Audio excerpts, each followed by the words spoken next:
Et bonjour à toutes, bonjour à tous, bienvenue dans votre nouvel épisode de The Trick Play consacré au preview de la saison 2025. Aujourd'hui, je suis avec Geoffrey. Salut Geoffrey. Salut Baptiste, comment vas-tu? Écoute, ça va. Alors, ça va jusqu'à ce qu'on parle du programme dont on va parler aujourd'hui, mais pour l'instant, ça va, ça va.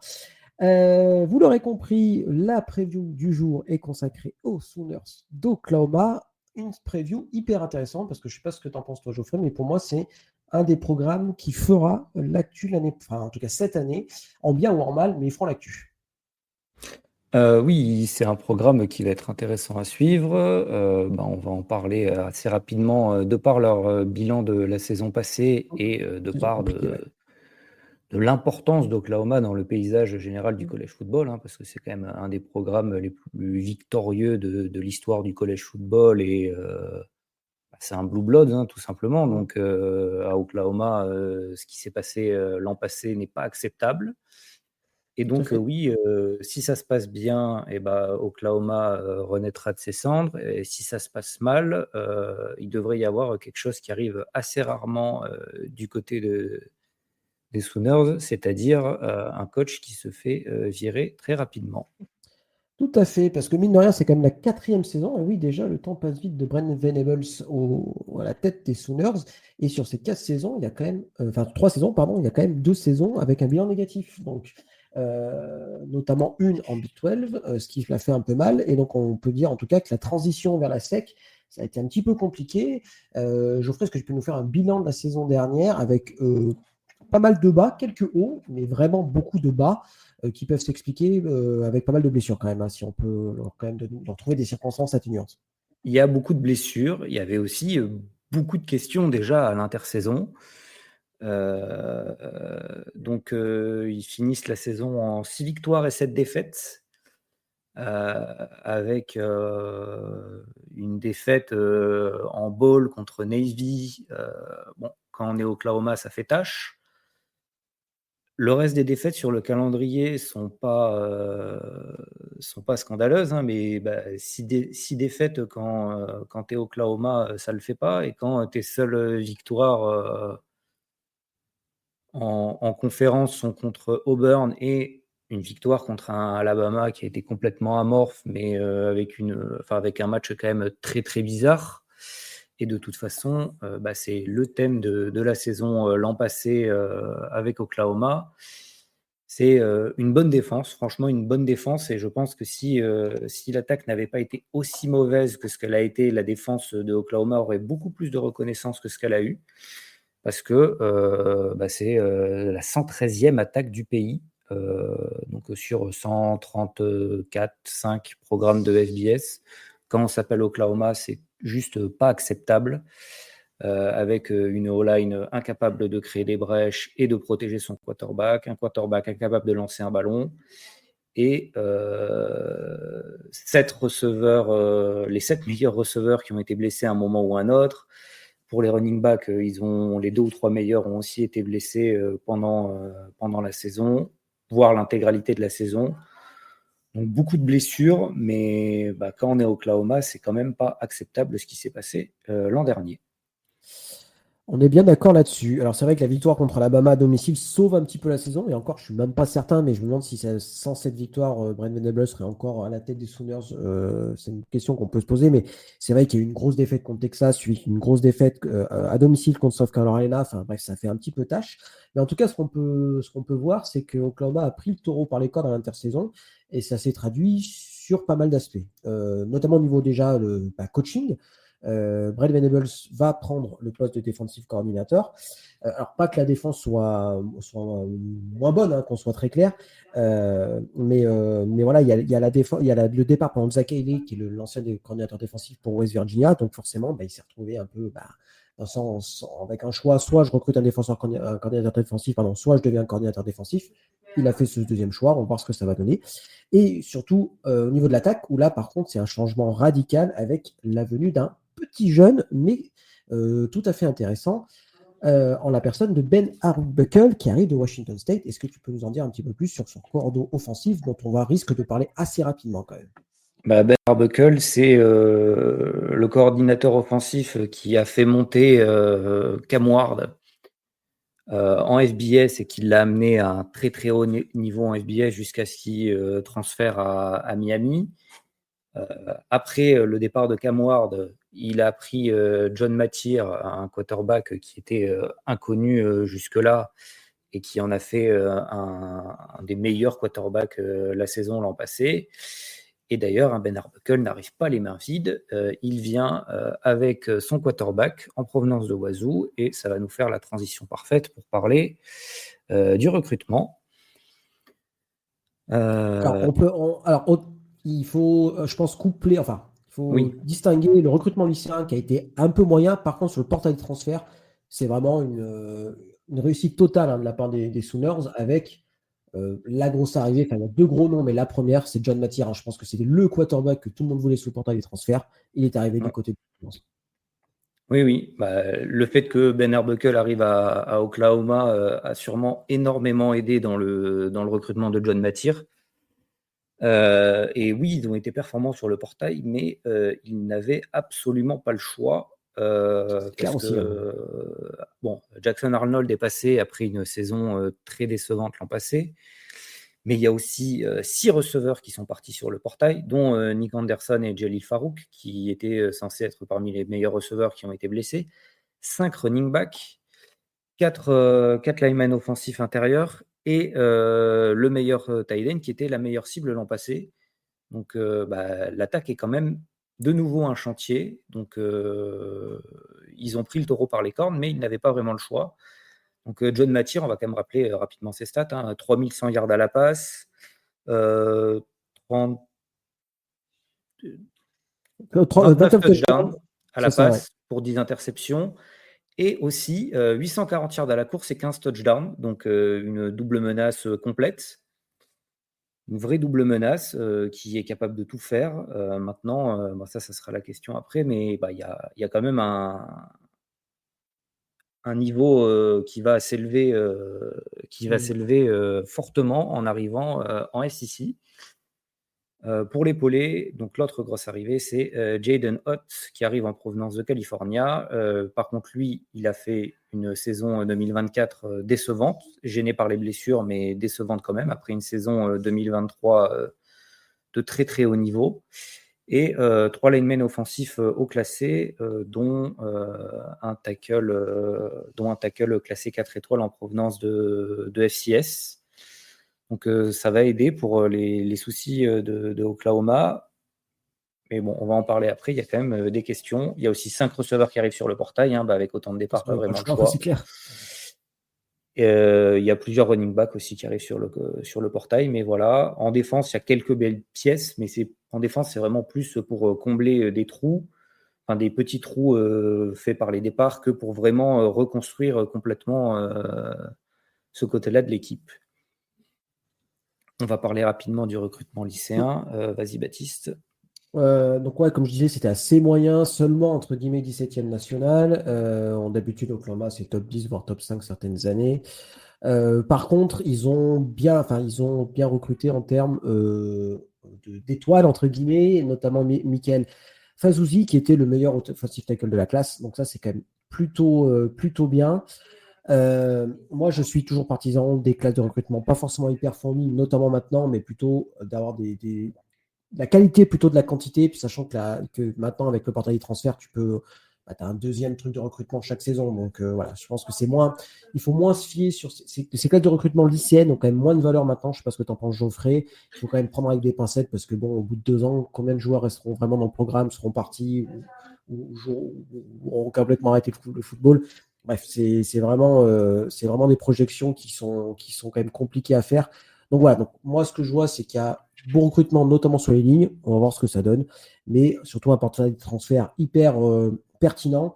Parce qu'on ne va pas se le cacher, quand même, l'année dernière, Geoffrey, ça manquait quand même de playmaker offensif. Enfin, c'était assez terrible, quoi. Donc je pense que l'arrivée de John Mathieu et de Jaden Ott, notamment, montre qu'ils savent comment. Enfin, en tout cas, Brandon Venables a compris comment il fallait gagner des matchs en SEC. Enfin, j'espère pour lui en tout cas.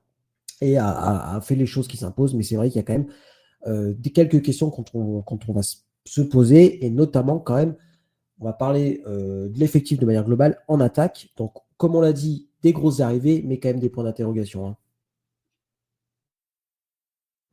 Oui, des grosses arrivées, mais il y a quand même beaucoup de points d'interrogation. Enfin, il y a du coup le quarterback, John Mathieu, hein, qui va être la force principale de cette attaque. Et tout le reste qui va être au mieux des questions parce que la O-line doit progresser par rapport à l'an passé. Donc il y a pas mal de retours, hein, malgré les 4 départs à l'intérieur, il y a quand même pas mal de retours, plus des ajouts du portail. Donc il y a beaucoup de choses qui vont se jouer dans les camps parce que tout le monde n'a pas été satisfaisant l'an passé, mais entre les retours et les ajouts, la O-line va être meilleure que l'an passé. Ce serait grave si elle ne l'est pas. Mais ça reste quand même une question. Pour les running backs, Jaden Hutt, pareil, il doit rebondir après sa saison compliquée. Javonte Barnes, lui, par contre, est de retour, hein, lui qui avait été le meilleur coureur l'an passé, qui s'était bien réveillé, notamment en fin de saison. Il était quasiment à 5 yards par portée, hein, Barnes, hein, je pense qu'il peut avoir un one-two punch hyper intéressant, hein, pour les Sooners au Oui. poste de running back, hein. Oui. Surtout 5 yards par portée avec la ligne qu'il y avait devant, c'est Ouais. vraiment bien. On va parler un peu de la ligne. Ah oui, non, t'en as mentionné, pardon, la ligne avec pas mal, enfin, quand même des retours et d'arrivées sur le portail des transferts. De toute façon, c'est quand même un peu compliqué de vous dire tel et tel joueur seront titulaires parce que il y a tellement d'arrivées, il y a tellement les entraînements de fall ne sont pas encore passés. Enfin, c'est complexe de trouver une depth chart qui est pertinente. Mais en tout cas, voilà, il y a quand même de l'expérience et de la profondeur. Donc on va voir. En tout cas, on souhaite aux Sooners une saison moins gâchée par les blessures au niveau de l'offensive line, parce qu'en plus, derrière, ils ont un running back numéro 1 qui se blesse un peu, hein, Hot. L'année dernière, ça a été un petit peu compliqué. Pour moi, la grosse question, ça va être quand même très clairement les receveurs, hein, que ce soit les tight ends ou les receveurs écartés. Parce que il n'y a pas beaucoup de joueurs il n'y a pas eu un recrutement hyper classique, qu'on soit très clair. Et le seul joueur dont on sait qu'il est capable, c'est Dayon Burks. Et Dayon Burks, l'année dernière, c'est à peine 250 yards. Donc c'est quand même assez faible, entre guillemets. Donc à voir ce que ça va donner. Alors, il a été longtemps blessé, hein, tu l'as mentionné, mais voilà, pour moi, la grosse point d'interrogation en attaque, c'est vraiment les cibles aériennes. Donc on va voir ce que ça va donner, mais moi je suis pas hyper emballé par ça.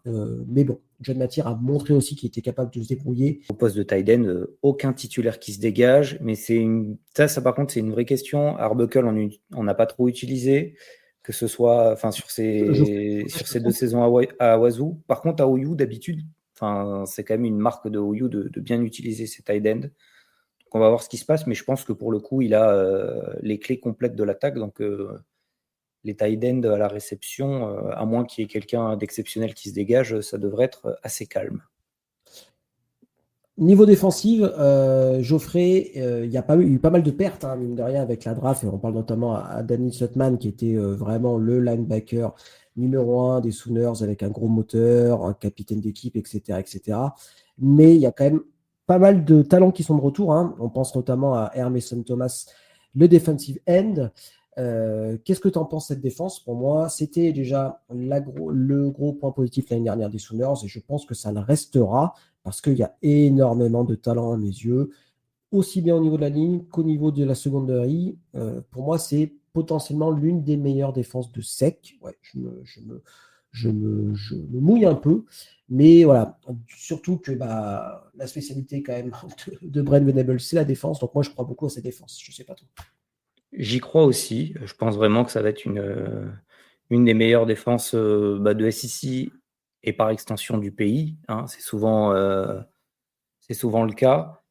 Donc oui, Danny Stunsman part en NFL.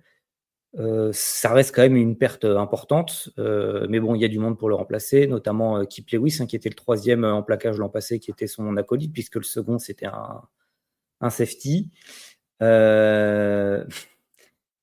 Un joueur que tu connais bien, qui arrive de Stillwater. Donc, Kemna Daniels, un safety, hein, il a joué un peu linebacker chez nous, un peu safety. Alors, il n'a pas laissé une énorme empreinte à Oklahoma State. D'ailleurs, au départ, c'était un recrue de chez vous, hein. Il avait signé chez vous à Texas A&M en sortie du lycée, mais vous aviez viré, enfin, le coach des safety était parti ou un truc comme ça, et du coup, il avait demandé de quitter le programme, entre guillemets, avant même d'avoir mis un pied dedans, et il était venu chez nous. Bref, c'est un joueur qui a été très bon son année freshman et qui n'a pas progressé. L'année dernière, il a été assez calamiteux, sans aucune énergie sur le terrain.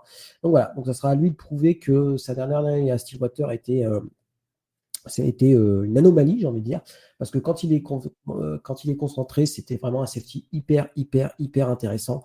Donc voilà, donc, bon, je suis un peu dégoûté de le voir partir chez les Sooners. On va voir ce que ça va donner. Ce sera lui qui sera maître des cartes, mais sur le papier, c'est quand même un bon recrutement. Tac, tac, tac. Sur la McLean. D-line, Ouais, bon, c'est plutôt Mason bien. Thomas, Ouais.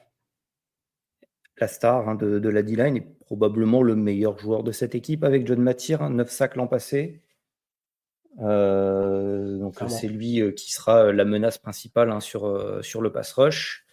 Il y a une belle arrivée, Marvin Jones Jr. qui a passé 2 saisons à Georgia, qui n'a pas réussi à s'imposer, mais bon, ça c'est pas vraiment quelque chose qu'on peut reprocher à qui que ce soit. Il a fait une saison moyenne avec les très décevants Seminoles l'an dernier, mais bon, 4 sacs avec l'équipe de Florida State l'an passé, c'est vraiment pas si mal que ça. Et à l'intérieur, toute la rotation est de retour, donc avec les jeunes de l'an passé, les redshirt freshmen et sophomores, et Damonique Williams qui est arrivé en provenance de TCU, qui est le nose tackle. Donc tout le monde est de retour à l'intérieur, donc ça va être une ligne encore très très solide. Donc voilà, de toute façon, ça va être le thème de cette défense. Hein. La star de la défense, c'est Emerson Thomas, mais globalement, c'est solide à tous les niveaux. Ouais, même dans la secondary, hein, où ils ont perdu des gens, il y a quand même. Voilà, moi, j'aime bien. Il y a deux recrues de l'Oklahoma que j'avais suivi les années lycée et que je suis content, entre guillemets, de voir performer au plus haut niveau. C'est Gentry Williams et Robert Spears-Jennings, donc deux recrues de l'État. Donc voilà, je suis toujours content de voir des recrues de l'État performer, même si c'est pour les Sooners. Donc voilà, on va voir ce que ça va donner. Mais il y a en tout 6 joueurs de la défense qui étaient titulaires l'année dernière qui sont de retour. Dans un monde en 2025 au college football, c'est presque une exception. Donc voilà, donc moi je crois beaucoup, c'est la force des équipes de Brent Venables, ça devrait l'être cette année. Mais voilà, est-ce que cette défense sera capable, entre guillemets, de faire gagner des matchs à cette attaque? Parce que voilà, il y a quand même beaucoup de points d'interrogation. On verra tout ça. Je te propose de passer aux prédictions et au calendrier. Alors, un calendrier qui est loin d'être simple, hein, qu'on soit très clair. Bon, ça commence doucement avec la réception d'Illinois State, donc une équipe FCS, ça devrait bien se passer. Mais par contre, après, ça s'enchaîne assez vite avec notamment la réception des Wolverines de Michigan. Pareil, encore une fois à Norman. Un déplacement à Temple qui peut être un petit peu casse-gueule. Puis, on va rentrer directement dans le calendrier sec avec les Tigers d'Auburn qui viennent à Norman. Une bye week, les Golden Flashes de Kent State à domicile, ça devrait le faire. Le traditionnel Red River Showdown contre Texas. Un déplacement à South Carolina. Réception d'Ole Miss. Déplacement à Tennessee. Déplacement à Alabama. Réception de Missouri. Réception de LSU. Bonne chance Oklahoma pour un calendrier qui est quand même vraiment compliqué. Hein. Oui, à part Kent State, Temple et Illinois State, il n'y a aucun match simple, qu'on soit très clair. Hein. Michigan, c'est pareil, c'est une équipe qui a plein de questions, mais ça va quand même être un match compliqué, surtout tôt dans la saison pour une équipe qui doit reconstruire une attaque. Auburn, il y a des questions, mais pareil, hein, il y a des très très bons joueurs, il y a un excellent groupe de receveurs. Et puis il y a le retour de Jackson Arnold aussi, hein, qui devra peut-être prouver face à son ancienne équipe. Quoi. Texas qui est un des favoris pour le titre national et la SEC. Déplacement à South Carolina, ça va pas être simple. Réception de Ole Miss, ça va pas être simple, même si Ole Miss, ils sont pas aussi... Il n'y a pas le même niveau de hype d'attente que les saisons passées, mais il y a quand même des belles choses. Déplacement à Tennessee, ça va être compliqué. Déplacement à Alabama, ça va être très compliqué, surtout avec ce qui s'est passé l'an passé. Il va y avoir une revanche. Et Mizzou, ça va pas être simple, même si Mizzou un petit peu moins bon que l'an passé. Et LSU, ça va pas être simple. Et surtout pour les Tigers, en fonction de comment se passe la saison, ça peut être le match qui sera décisif pour potentiellement aller en playoff. Donc Un calendrier de conférence, peut-être le plus dur du pays, hein, parce que le Avec calendrier Florida. hors conférence avec Florida, parce que le calendrier hors conférence apaise un petit peu cela, mais ouais, c'est. Et encore, tu as Michigan, quoi. Oui, oui, Mais, oui, oui, il y a Michigan quand même. Et mais après, bon, bon, c'est une pas. FCS, une presque FCS avec Kent State, hein, C'est clair. faut pas s'en Le cacher. Mac, ouais.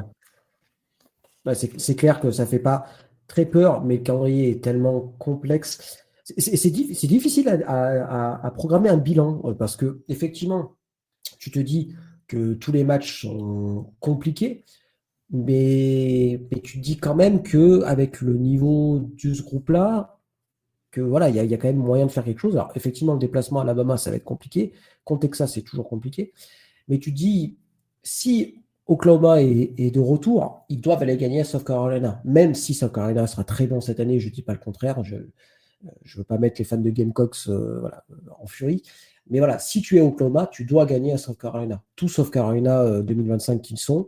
Pareil, tu reçois Ole Miss, tu dois battre Ole Miss, quoi. Je veux dire, c'est dans l'ordre naturel des choses, j'ai presque envie de dire. Donc voilà, donc, même si effectivement il y a des matchs qui sont compliqués, il y a des matchs qui sont quand même largement à la portée des Sooners. Donc moi, je vais voir je les vois battre Michigan à domicile, qu'on soit très clair. Parce que je pense que Michigan, avec un quarterback potentiellement très inexpérimenté, aller jouer de nuit à Norman, je pense que ça va être compliqué pour eux. Donc je vois 1, 2, 3, 4, 5. Allez, je vois un 8-4. 8-4, je pense, avec des défaites contre LSU, Tennessee, Alabama et Texas. Voilà, c'est à peu près mon prono à vue de C'est. nuit. Ouais, 8-4, 7-5. Enfin, South Carolina, c'est un vrai coin flip pour moi. Mhm. Euh, Ça va être quelque part par là. Après, franchement, si ça se passe pas bien, parce que même si John Matir a été excellent, il y a une sacrée marche à franchir Mhm. Pas avec la même pression. pas la même pression du tout, hein, entre quand tu joues à Wazoo, que tu es quasiment ignoré par les médias nationaux jusqu'à la fin de la saison, quand les gens découvrent que tu es à 3 milliards Ouais. et 800 yards à la course. Quand tu joues à Oklahoma en SEC avec la pression des médias nationaux, bah, tu es à Oklahoma, donc voilà, hein, déjà il y a des attentes de base très très élevées. Un coach qui est avec probablement la plus forte pression du pays. Tout à fait. Voilà, et puis bah, Tennessee, ça va pas être simple. Même Ole Miss, ça peut mal se passer. Mizzou, ça peut mal se passer. Auburn, ça peut mal se passer. Tout à fait. Enfin, il y a même, enfin, ouais, même Michigan, quoi, parce que c'est tôt dans la saison avec une attaque qui doit avoir beaucoup, beaucoup de choses à mettre en place. Au final, bah, si Oklahoma fait une nouvelle saison négative, ça me choquerait pas. Ah non, mais moi c'était ma question un peu subsidiaire, c'est à partir de quel bilan Brett Venables se sauve? Est-ce qu'à 8-4 ou à 7-5, ça suffit? 7-5, je pense que c'est un peu juste. 7-5, ça dépend. Ça dépend de est-ce qu'il y a une défaite honteuse. Et Mhm. si tu es à 7-5, bon, tu as des défaites contre.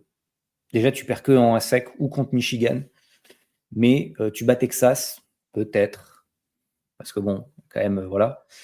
C'est quand même le match le plus important Mhm. pour les fans des Sooners et pour la direction athlétique probablement. Peut-être que tu as une chance de ne pas sauter. Maintenant, si tu fais 7-5, que tu as une défaite honteuse, que tu perds contre Texas, contre Alabama, contre Tennessee, contre LSU et que tu as paumé un match, t'as paumé le match contre Auburn, et puis tu as gagné de raccro contre Temple parce que c'est un déplacement compliqué, tu dois aller jusqu'à Philadelphie. Après avoir joué un match le dimanche contre Michigan, tu dois aller jusqu'à Philadelphie. C'est un long, long déplacement. On l'a vu l'an passé avec les équipes de Big Ten et d'ACC qui devaient traverser le pays. Les très longs déplacements, c'est pas quelque chose qui se passe bien en général. C'est que contre Temple. Mais voilà, ça peut. Je pense, pour vraiment être sûr qu'il reste, il faut un 8-4. Mais c'est pareil, hein, 8-4, s'il y a une petite défaite honteuse dans le tas, ça va peut-être pas suffire. Surtout que Joe Castiglione, l'athlétique directeur, vient d'annoncer son départ.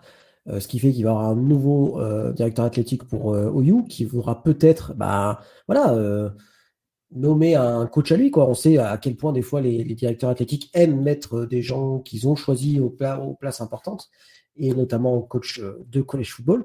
Bon, voilà, donc à suivre quand même, mais le départ du Joe Castiglione voudrait peut-être dire aussi le début d'une nouvelle ère qui pourrait avoir des répercussions jusqu'à la tête, j'ai envie de dire, de Brent Venables. Mais voilà, c'est à lui de prouver. Il l'a dit lors des différents points presse en disant il sait qu'il coach pour son job, hein, comme on dit là-bas. Donc à voir ce que ça va donner. Voilà, moi, je suis toujours pas hyper convaincu par Brent Venables, le head coach, le défenseur coordinateur, pas de souci là-dessus. Mais le head coach, je ne sais pas. Mais voilà, je Voilà. pense que on va dire la patience des fans des Sooners est arrivée un peu à son terme, et que voilà, il va falloir gagner et gagner tôt, voire très tôt. Parce qu'on a vu, Geoffrey, que maintenant, on n'hésite pas à virer le head coach dès le mois d'octobre si les résultats ne suivent pas, quoi. Surtout que avec le monde actuel du college football, tu as tout intérêt, si tu dois virer ton head coach, à le faire le plus tôt possible pour que ton nouveau Tout à fait. candidat, il arrive le 1er décembre, en gros, hein, Mhm. pour gérer le portail des transferts, pour gérer la finalisation du recrutement. Enfin, c'est tout ce qui se passe instantanément dès que la saison est terminée, quoi. Donc, C'est clair. il faut, pour qu'un nouvel head coach arrive dans de bonnes conditions, il faut que ça se fasse dès que la saison se termine, quoi. Et si on attend, ça peut être une catastrophe industrielle, parce que les joueurs peuvent partir sur le portail normalement, et puis après, quand ton head coach s'en va, il y a encore un mois d'ouverture de portail. Sauf que si ton head coach il s'en va, tu as pris la décision fin décembre, début janvier, que tous les autres programmes ont déjà fait leur marché, etc., que quasiment tous les coachs sont en place, toi, tes joueurs, ils s'en vont et tu n'as plus grand monde à venir récupérer sur le portail. Donc, on va voir comment ça se passe. Heureusement pour lui, le début de saison est franchement abordable. Je ne serais pas Oui, surpris s'ils ce soit arrivent contre Texas à 5-0 ou à tout à, 4-1. tout à fait. C'est exactement ce que j'allais dire, c'est que le calendrier fait que il va pouvoir potentiellement se donner un petit peu d'air. Mais voilà, attention Mais quand même, est-ce que ça part pas en autre ça peut, boudin avec voilà, une défaite contre Michigan à domicile? Je pense que ça la ferait très mal. et ça peut très Euh, vite dégénérer, hein, parce qu'à partir de Texas, il n'y a il y a, aucun il y a match plus de, cadeau, hein. enfin, c'est clair. Il y a plus de respiration, comme on dit.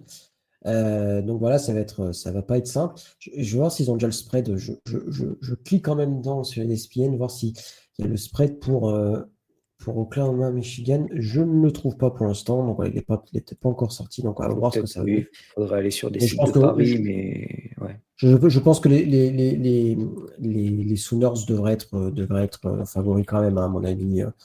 Ça me semblerait surtout que le match a lieu quand même à Norman. Donc, Ouais.